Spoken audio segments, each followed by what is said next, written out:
Директно со Прва Скопска.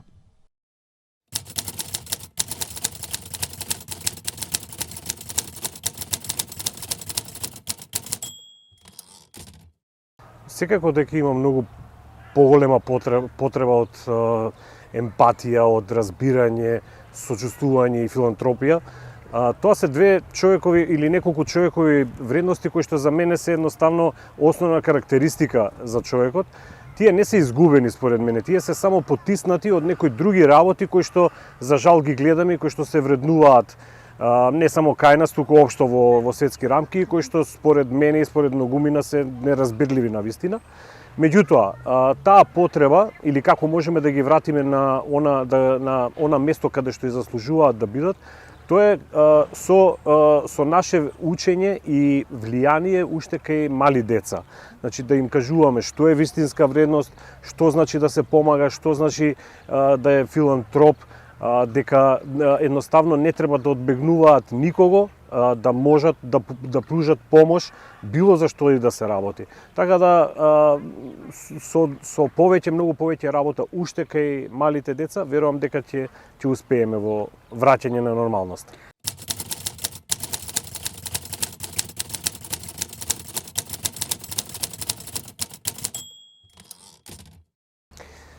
Секогаш на ова прашање би сакал да речам дека научивме нешто, иако мислам дека не е целосно сето тоа што би сакал.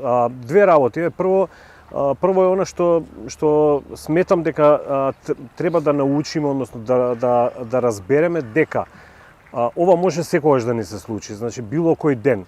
Односно, поточно, според мене, некој да ни го случи сето тоа, сите оние кои што едноставно се замислуваат дека се светски полицајци, джандари или како и да ги наречеме. Затоа, едноставно, ние треба да функционираме не во смисла дека нас ова е далеко од нас, ова мене никогаш не може да ми се случи, се виде дека едноставно малку треба за многу голема белја да се направи. Вториот момент е слично како и пак со првото прашање поврзано со емпатијата. Во тек на короната сите увидовме, веројатно ајде и јас и моите колеги како често што ги гледавме на терен состојбите, увидовме дека како да беа дискриминирани сите оние кои што беа заболени или тестирани, едноставно како означени да беа. Може би стравот кај луѓето од непознатото, може би таа недостаток на емпатија, сето тоа беше, а нив им требаше во тие моменти, им требаше многу помош, разбирање, да се однесе, да се помогне сето тоа. Така да ќе речам дека се надевам дека ги научивме некои овие работи, дека не дај Боже во некоја наредна ситуација која што не посакувам во наредни 200-500 години да биде, меѓутоа се надевам дека ќе реагираме малку по совесно од што беше.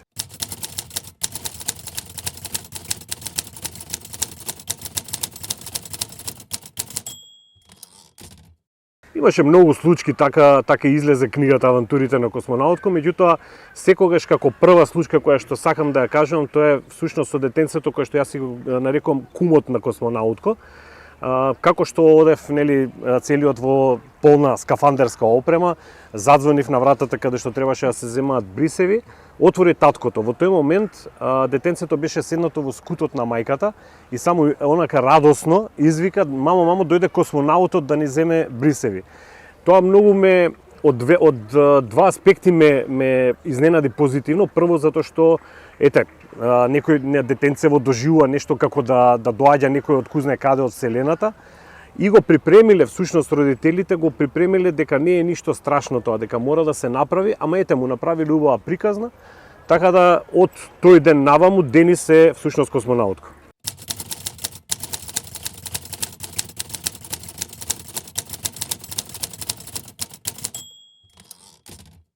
Од 2018 година како функционира Сдруженијето и како го правиме сето она што го правиме, можам слободно да кажам дека сме одлично, прекрасно, да речам и волшебно изненадени од прифатеноста.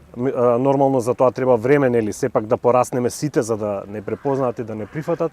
Меѓутоа, прифатени сме од средината каде што живееме, каде што работиме, од сите оние семејства кои што живеат со или не мора да имаат атипичност, имаме поддршката. Сите оние случајни минувачи некој пат кога ќе те застанат непознати луѓе кои ќе ти дадат, кога ќе ти кажат едноставно браво или кога ќе ти дадат поддршка, супер е сето тоа што го правите, тогаш знаеме дека сме на вистинска патека и секако поддршката нормално од сите од семејствата што ја имаме за да можеме да функционираме како што функционираме.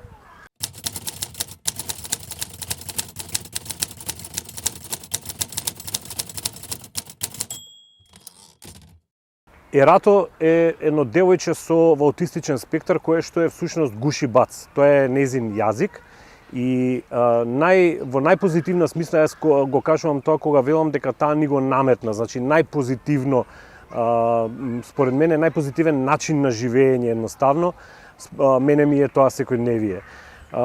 Бенефитот од гуши бац е и од настанот на школка, меѓутоа и од сите други работи кои што ги правиме, сите оние прво насмевки, прегратки, радоста, среќата кај дечињата кога се заедно. Тука кажувам дечиња, значи не кажувам дечиња со или дечиња без атипичен развој. Едноставно за нас сите дечиња се деца кои што сакаат да играат заедно. Бенефитот е особено кај тие другите дечињата кои што имаат некоја различност, атипичност, дали е состојба, дали е болест, не е битно.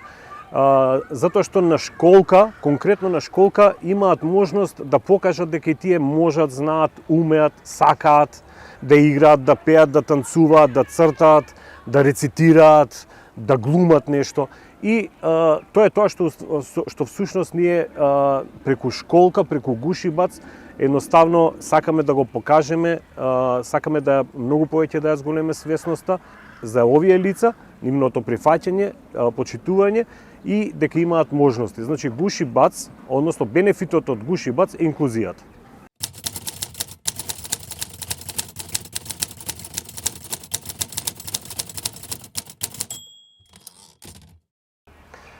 Она што ме радува многу е што од после короната 2023 година излезе првата моја книга Авантурите на космонаутко, за што се заслужни, дефинитивно огромна благодарност и заслуга имаат Марија и Дејан од издавачката куќа Прозарт Медија, кои што едноставно ми предложија сите оние работи кои што јас ги пишува во текот на короната да влезат како еден вид дневник од случувањата или потсетник пак поврзано со она што научивме или што доживеавме како беше во текот на короната. Тоа беше првата книга. Меѓутоа, да речеме, се пронедов во пишувањето, во писателскиот момент. Меѓутоа, особена радост ми причинува следните две изданија, кои што еве второто сега излезе пред околу еден месец. Значи, тоа се сликовници. Сликовници кои што се посветени пак на она што јас го работам со Сдруженијето, односно на инклузијата, на почитувањето, прифаќањето на лицата. Тоа е првата сликовница е Другарко. Втората сликовница е Другарко, другарка и двете маченца. Интересни приказни, убави приказни, доживувањата, како се прифатени, што имаат, каде патуваат. Тоа се, пак ќе кажам, посветени на она што јас го работам и верувам дека и ќе продолжам во истата насока, едноставно како на времето кога беше серијал Марика, така да може да овде серијал Другарка ќе биде. Пред неколку дена направивме промоција на втората сликовница Другарка, другарко и двете маченца во Скопје. Потоа бевме и во Велес, една многу интересна убава промоција во театар, што за мене беше навистина доживување несекојдневно. Планови се, односно посакувањата се Другарка, односно и Другарко и двете сликовници, да ги има насекаде, да бидат достапни, да ги направиме промоциите насекаде во секој град, во секое населено место. Не брзаме, верувам дека ќе има време за сето тоа, дали ќе биде оваа година нешто или наредната, воопшто не брзаме. Начални планови ни се Битола и Охрид, па здрави Боже, ќе видиме.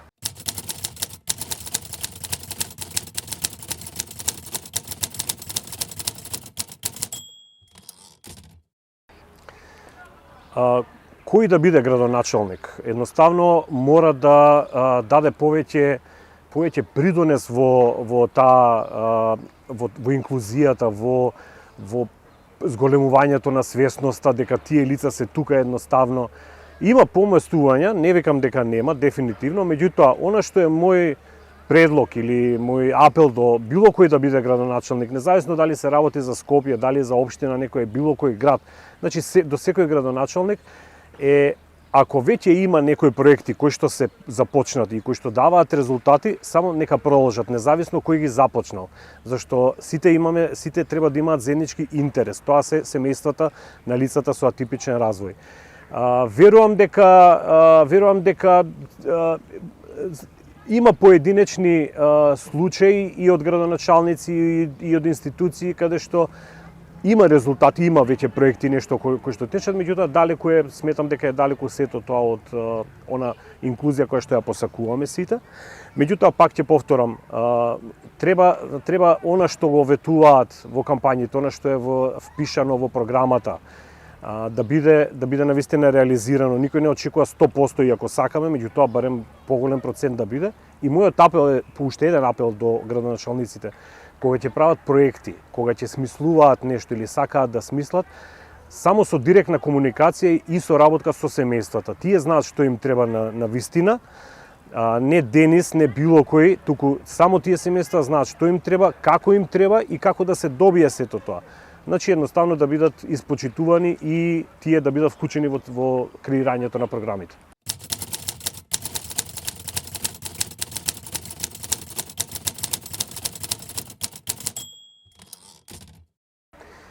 На ова прашање, да беше прашање во првите 2-3 години, веројатно ќе речев многу повеќе, затоа што нели требаше сепак да нешто да се направи, да се постигне, да се порасне, да те препознаат. Меѓутоа во последно време навистина имам многу повеќе време кое што можам да го посветам и за организирање на сето она што го правиме, затоа што веќе полесно ни оди сето тоа, и од друга страна и за семејството. Секако дека семејството ни е, на сите семејството ни е нели првенствено. Одвојувам време за прошетки, за гледање филмови, за кафе, не е битно за било што, едноставно за време со семејството. Меѓутоа има доволно време и за сето она друго што го правам, така да мислам дека во последно време убаво е сето тоа компензирано.